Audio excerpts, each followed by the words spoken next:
What's the possibility of her becoming sterile? Well, again, the information's not perfect, but there's a suggestion that after 1 year, there's a 12% chance that she'll have amenorrhea. How are we going to know if this is really real suppression? Well, one thing to do is to look at her FSH, and some people feel that any elevation of FSH means she's going to be sterile. Others feel that if it's greater than 15 units, that sterility is a possibility. So she's not for sure going to become sterile if she's young, and if we try to keep the Cytoxan dose as low as we can, as consistent with her health. Remember, if we don't treat, then we're looking at potential disaster, especially with the diffuse proliferative glomerulonephritis. It's very difficult for a woman to maintain a normal long-term pregnancy if her creatinine clearance is 50 or less. She may require rescue dialysis in the 3rd trimester. So in looking at ways to possibly put her ovaries to sleep while she's receiving Cytoxan, Depo-Provera is a possibility. Giving daily combination oral contraceptive without allowing withdrawal bleeding, or giving a long cycle oral contraceptive. Now, we use the oral contraceptives if she's not a clotter and does not have antiphospholipid antibodies. And there are several preparations that are formulated for long-term treatment. Some centers use GnRH. This can come, one form that we have used or considered is Lupron Depo, 3.75 milligrams given IM, every 4 weeks, and ideally it should be given 10 to 14 days before Cytoxan. The limit of treatment we feel is 6 months. There are side effects. She has to take a contraception the first 3 months. She needs to use an estroderm patch every 3 days or so to limit osteoporosis because GnRH stops estrogen, especially after 3 months. There's no estrogen production, and there's a real possibility of becoming rapidly osteoporotic. If she wants to save her eggs for future pregnancy, she needs to be directed to this website, fertilehope.org, that gives all the information about egg harvesting.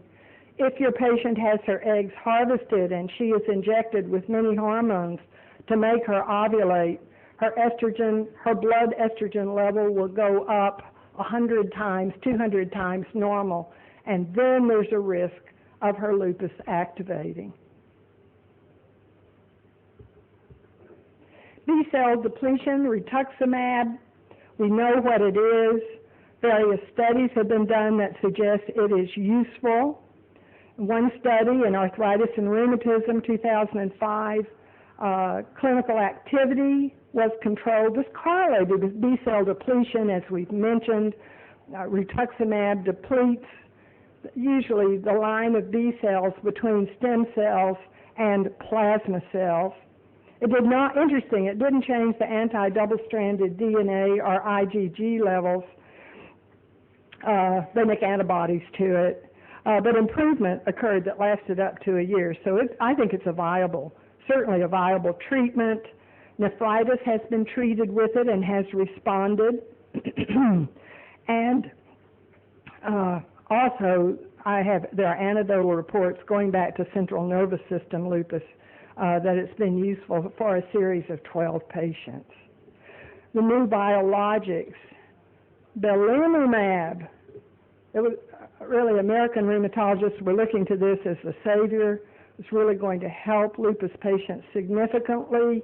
Almost 500 patients in the New York area received it for periods up to 3 years. It did suppress young B cells and memory B cells, but here the goals weren't met at 24 weeks, although the very hopeful investigators felt that treatment was somewhat better than placebo at 52 weeks, but it's still very experimental. Tocilizumab, a humanized monoclonal antibody to the IL-6 receptor, open-label study. There was modest improvement in 16 patients with active lupus. The SLAM and SLEDAI indices were suppressed. So there are many lupus issues after the patient is gotten out of trouble. A couple of things: long-term treatment with hydroxychloroquine in addition to drugs needed to maintain suppression are needed. The prednisone and immunosuppressive drugs in most cases can be decreased after long-term treatment.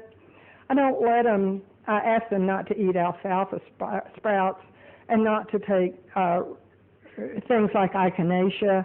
There's evidence they cause lupus to exacerbate. No sulfonamide antibiotics to have a baby. This needs close correlation with the doctor. Flu shots, yes. Pneumovax, yes. UV light, be careful. Use sunblock. What about giving an anti-TNF agent to lupus patients? Many of us recommend against it. There's no reason to do it, and anti-TNF itself can cause a lupus-like syndrome. Treat and test for osteoporosis, and remember that in later life, coronary atherosclerosis is a big cause of death. The first 2 years are the hardest. There are some problems that are not CNS lupus. The disease can almost always be controlled, and long-term treatment and follow-up with prophylaxis for the long-term complications are needed. And I'd like to thank you for being such a nice audience. I thank the council and the directors and Dr. Meir and Dr. Farman for their kind hospitality. I enjoy it here very much. And I don't know if we have time for questions. I hope no one has missed their plane very much.